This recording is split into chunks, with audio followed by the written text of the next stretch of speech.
Welcome to another deep dive on Shoulders of Giants. Great to be here. Today, we're really getting into Viktor Frankl's Man's Search for Meaning.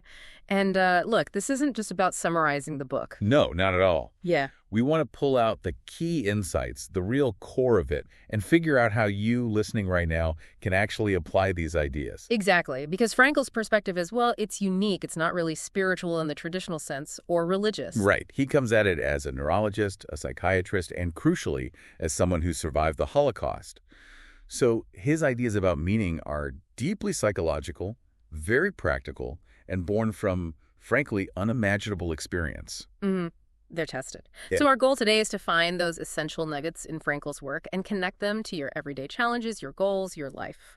We'll be looking at what he uncovered about that fundamental human drive for meaning and how understanding it can genuinely shift how you see things. Okay, let's dive in.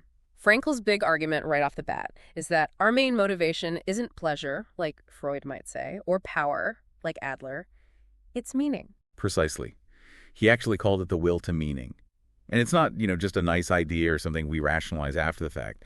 He saw it as the primary fundamental drive in human beings. Like a basic need. Very much so. As vital as any other need. And it's incredibly personal. Your will to meaning, what drives you, is going to be different from mine, from anyone else's. So for you listening, it's worth asking, what genuinely gives your life that sense of significance? Is it your job, your family, maybe a creative project, or certain values you hold? Just recognizing what that is for you can provide a real sense of direction, motivation too. And it's not about finding some grand abstract meaning of life with a capital M. No, Frankl is very clear on that. Meaning is concrete. It's specific to each person and actually each moment. He said life constantly questions us. Questions us. How so? Through our circumstances, through the situations we face. And our answers aren't words, they're our actions, our responsible actions in response to those situations. That's where we find meaning. Okay, so let's make that practical. Think about today. What challenges are you facing? What opportunities? Could be something big at work, or maybe just a chance to connect with someone. Even mundane things. Yeah. The question is, how can you respond responsibly? How can you find some meaning in how you handle that specific situation right now, however small it seems? Right. And Frankl laid out 3 main ways we tend to find this meaning. He did. The first is maybe the most obvious. Creating a work or doing a deed. Contributing something. Like achievements, building things, making an impact. Exactly.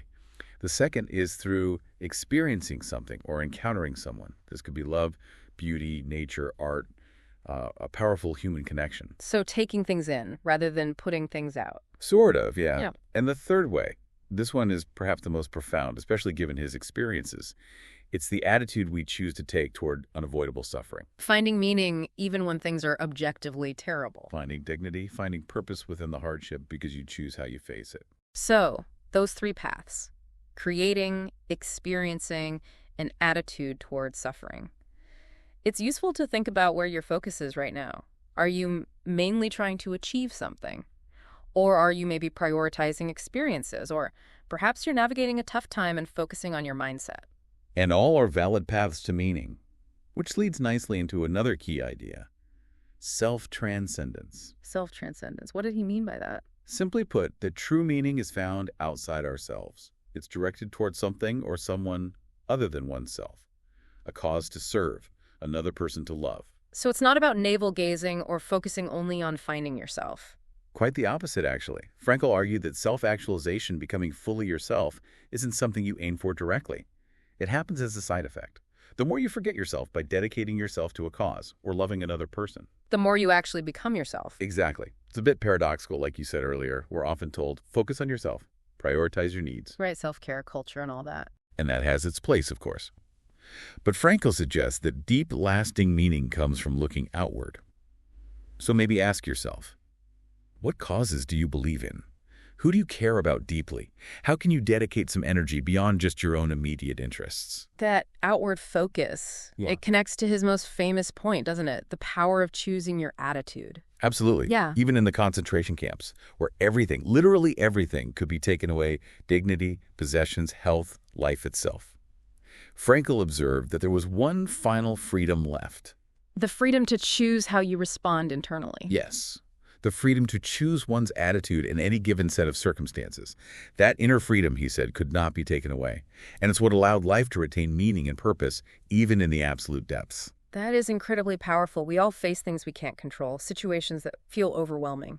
Big or small. But this reminds us that we always have a choice about our response, our internal stance. So if you're facing a challenge right now, maybe you can't change the external facts, but how can you choose to react? What attitude preserves your dignity, your sense of self, maybe even opens up a path to meaning within it? And this resilience leads to what he termed tragic optimism. Tragic optimism sounds like a contradiction. It does, but it's about being optimistic despite the tragic realities of human existence. Pain, guilt, and death. He called this the tragic triad. Okay, so it's not about ignoring the bad stuff. Not at all. It's about facing it, but finding meaning within it. So turning suffering into some kind of achievement or growth. Using guilt not for self-flagellation, but as a chance to learn and change for the better. And recognizing that life is temporary. Right, that death is inevitable. Using that finiteness not as a cause for despair, but as an incentive to act responsibly, to live meaningfully now. So how can you, listening, practice this? Maybe reframe some pain you're feeling, or look at a past regret as an opportunity for change. What positive, responsible action can you take today, knowing that time is precious? It's a powerful reframe.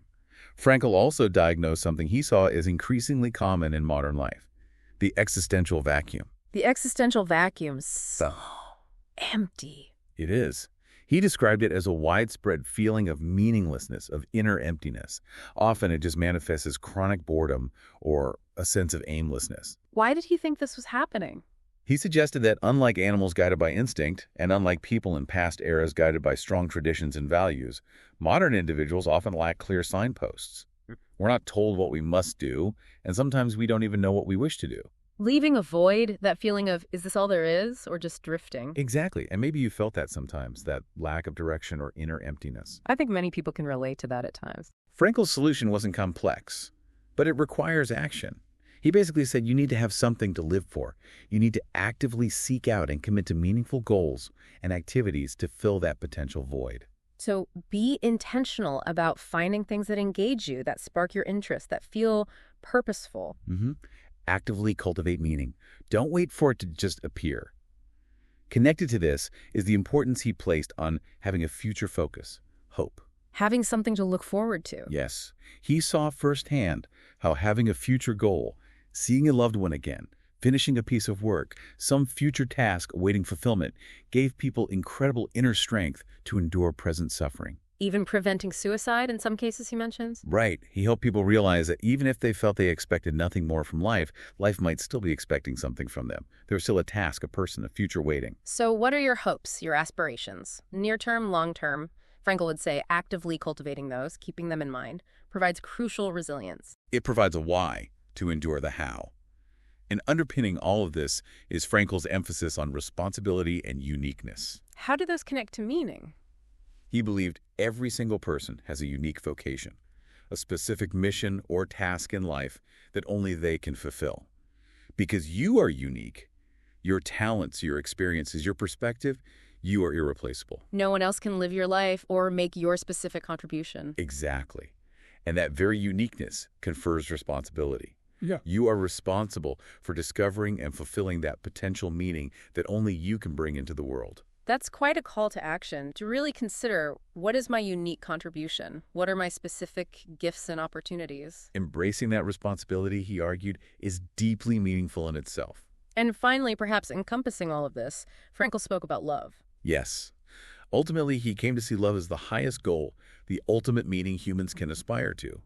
He realized often through thinking of his wife while in the camps that love transcends the physical person. It's more than just physical presence or interaction. Much more. It finds its deepest meaning in connecting with the spiritual being, the inner core of the beloved. Whether they are present or not, even whether they are alive or not, love itself was the anchor. That's profound. So, reflecting on the love in your life, partner, family, friends, maybe even a love for humanity or nature, how can you cultivate that? How can you let it be a source of meaning? It's a powerful lens. So looking back, Frankl's Man's Search for Meaning really gives us this robust, practical framework. Yeah. It helps us understand why purpose matters so much and how to actually find it, even when things are tough. Yeah, the big takeaway for me really is that meaning isn't passive. It's not something you just wait to find, like discovering a hidden object. Right. It's something you create, something you discover through your choices, through connecting with others, through your work, and absolutely through the attitude you adopt. It's an active process. Definitely. So we really hope you'll take some time to think about these ideas. Maybe one insight in particular stood out to you. What's one small step, maybe even today, that you could take to live just a little more purposefully, based on what we've discussed? It's worth considering. Thank you for joining us for this deep dive into Viktor Frankl's incredible work. We hope it sparked some thoughts, maybe some aha moments. And maybe left you with something to mull over. What idea from Frankl really resonated with you? And perhaps a final thought to leave you with, Frankl's own powerful reframing. It did not really matter what we expected from life, but rather what life expected from us. What might life be expecting from you right now? That's all for today's video. If you think this topic helped you or found it interesting, feel free to investigate further and read the book. Hopefully you can take something you learned and apply it to your own life. If so, share it in a comment below. Thanks everyone, and have a great week.